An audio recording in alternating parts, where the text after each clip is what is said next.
Bab 782. Tidak menginginkan aku lagi.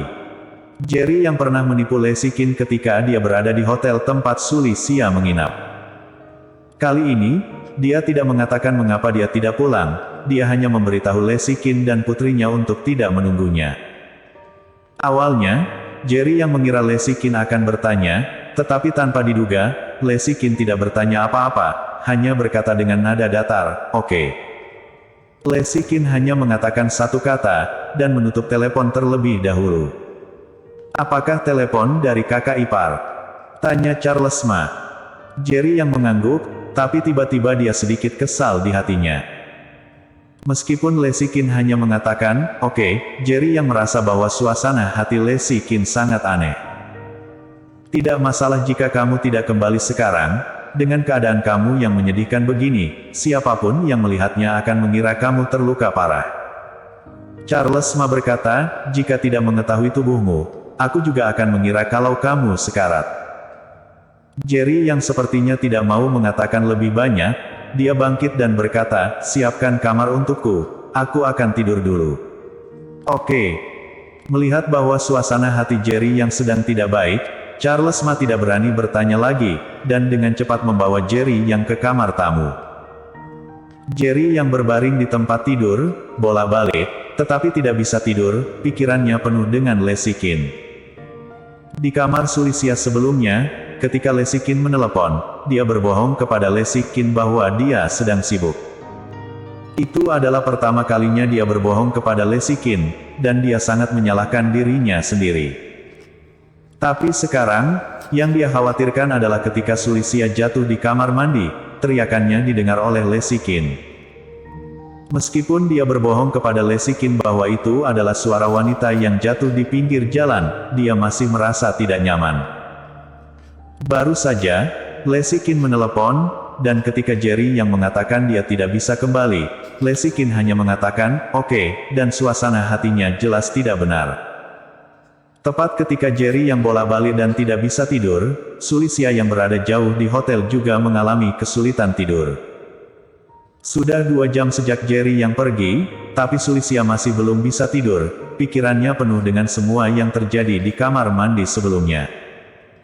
Ketika dia awalnya mengira wajahnya akan menabrak bak mandi, Jerry yang tiba-tiba muncul seperti dewa, dan memeluknya untuk melindunginya. Tidak hanya apa yang terjadi di kamar mandi barusan, tetapi juga pertama kali dia bertemu dengan Jerry yang, meskipun Jerry yang pergi untuk menyelamatkan Happy, dia juga menyelamatkannya. Setelah itu, Jerry yang diam-diam membantu ibunya yang menderita uremia, dan khawatir kalau dia akan merasa terbebani ketika mengetahuinya, jadi dia secara khusus menyiapkan dana bantuan untuk pasien uremia. Kemudian, Jerry yang juga membantu dirinya lagi beberapa kali, dan setiap kali sangat penting baginya. "Apa yang sedang aku pikirkan?"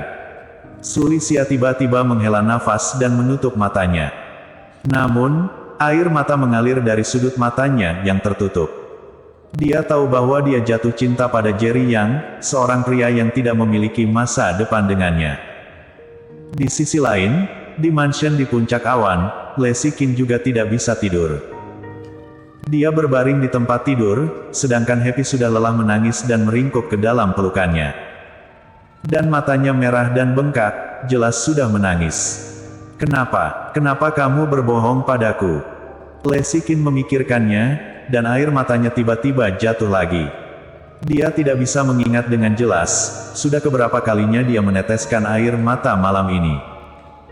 Setiap kali dia menahan air matanya, dia juga tidak bisa menahan untuk tidak meneteskan air matanya. Hatinya penuh dengan keluhan, dia benar-benar tidak tahu mengapa Jerry yang membohongi dirinya.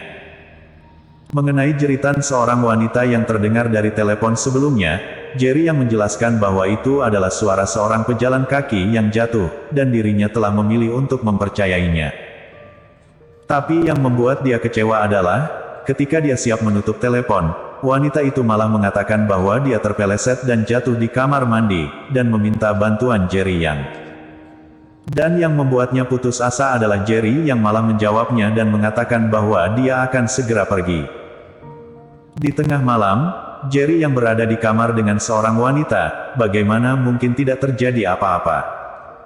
Pada saat ini, pikiran Lesikin dipenuhi dengan Jerry yang dan wanita lain, dan dia tiba-tiba merasa kotor. Malam itu sudah ditakdirkan untuk menjadi malam tanpa tidur, dan banyak orang kesulitan tidur. Keesokan paginya, Jerry yang tidak tidur semalaman, diam-diam meninggalkan rumah Charles Ma. Dia kembali ke puncak awan, tetapi karena luka di tubuhnya, dia tidak masuk ke rumah, hanya bersembunyi di luar, dan diam-diam mengawasi keadaan di dalam villa.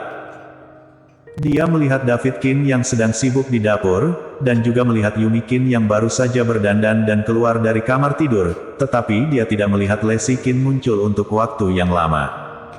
Ini membuatnya semakin khawatir. Di rumah, Lesikin sangat teratur, karena dia harus menyisir rambut Happy setiap pagi, jadi dia bangun awal setiap harinya. Dia akan berdandan dulu, lalu pergi menyisir rambut Happy. Setelah mendandani Happy dengan cantik, mereka akan pergi ke ruang makan untuk sarapan. Di ruang makan, David Kin sudah meletakkan makanan di atas meja, dan bertanya dengan curiga, "Yumi, kenapa kakakmu belum keluar?"